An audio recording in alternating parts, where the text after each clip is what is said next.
guys, my name is Maggie and welcome to the Maleny Botanic Gardens in Queensland, Australia. It's only about a half an hour drive from Australia Zoo, so if you're ever in the vicinity, be sure to visit this perfectly curated 18-acre garden.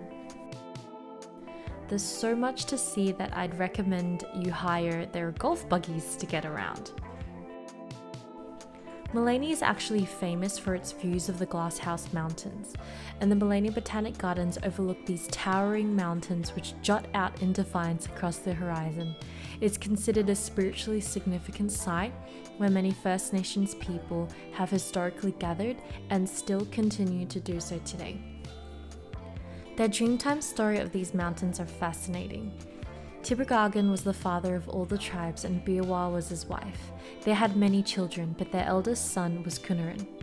One day when Tibrogargan gazed out to sea, he saw the waters rising. Knowing that a great flood was coming, he instructed his eldest son Cunaran to assist Biawa escape the oncoming waters because she was pregnant again. And so Tibrogargan tended to his other children, but as he looked back, to his dismay, he saw Cunaran abandon Biawa and run off alone. Seeing Cunaran's cowardice, Tibrogargan picked up his Nala and chased Cunaran and cracked him over the head with such force that it broke Cunaran's neck. Cunaran actually means crook neck. According to the Dreamtime story, Cunaran tried to ask for his family's forgiveness, and they each cried so many tears that it formed streams flowing out to sea. And today when you look at the mountains, you'll still see Tibrogargan gazing far out to the sea in the opposite direction of where Cunaran is situated, where he hangs his head in shame. Biawa is still pregnant to this day because it takes many years to give birth to a mountain. So she's actually the tallest of the Glasshouse Mountains at a height of about 556 meters. In the spirit of reconciliation, we acknowledge the traditional custodians of country throughout Australia and their connections to land, sea, and community. We pay our respect to the elders past and present and extend that respect to all Aboriginal and Torres Strait Islander peoples today. One of my favourite experiences at the Maleny Botanic Gardens was beholding these ancient rock formations believed to be about 25 million years old. The First Nations people believe these rock formations hold great cultural significance but are still trying to piece the full story together. Can you believe how profuse these staghorn ferns are growing? You can't get this kind of cacophony of ferns by cutting and dividing a mother plant. It's only when you allow Mother Nature to take its course and allow the staghorn fern to reproduce from spores can you get such a symphony of staghorn ferns from the tallest of branches to the most interesting locations. This waterfall had me spellbound, that I only talked in hushed tones in its presence. It may not look like an impressive waterfall, but you can tell that the surrounding plants and the crooks and crannies of the rocks depend upon the flowing water.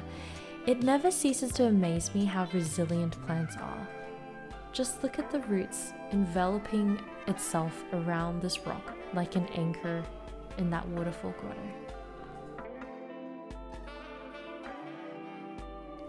The Maleny Botanic Gardens offer the rustic beauty of the Australian outback as well as the charm of Alice in Wonderland.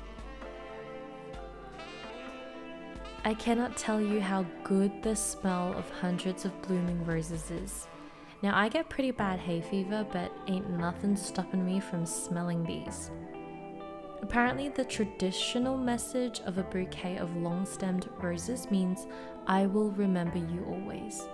And I understand the appeal of red roses, but let's just admire all these other type of beautiful roses.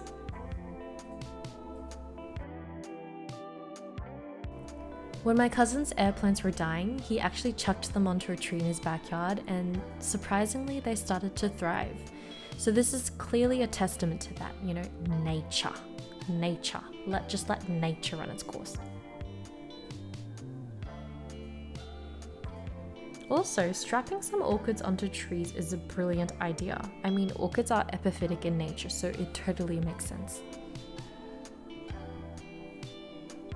It's so easy as plant parents to forget that the tiny euphorbia we have in our care has the capacity to become this. In Queensland, we basically live in a perpetual summer, so the drought-tolerant Euphorbia trigona simply thrives. The leaves on this alocasia is big enough to be an umbrella. The Maleny Botanic Gardens is also the home of over 700 native and exotic bird species, a majority of which are rescue birds. Be prepared to get up close and personal with these feathered friends at the Bird Aviary Tour, which was super informative. Well, I hope you enjoyed this fun little tour of the Maleny Botanic Gardens as we highlighted the resilience of Mother Nature and showcased the simplistic beauty of plants. Don't forget to hit like and subscribe, or let me know if you'd like to visit Maleny too. Here's some bird footage to finish off. Bye!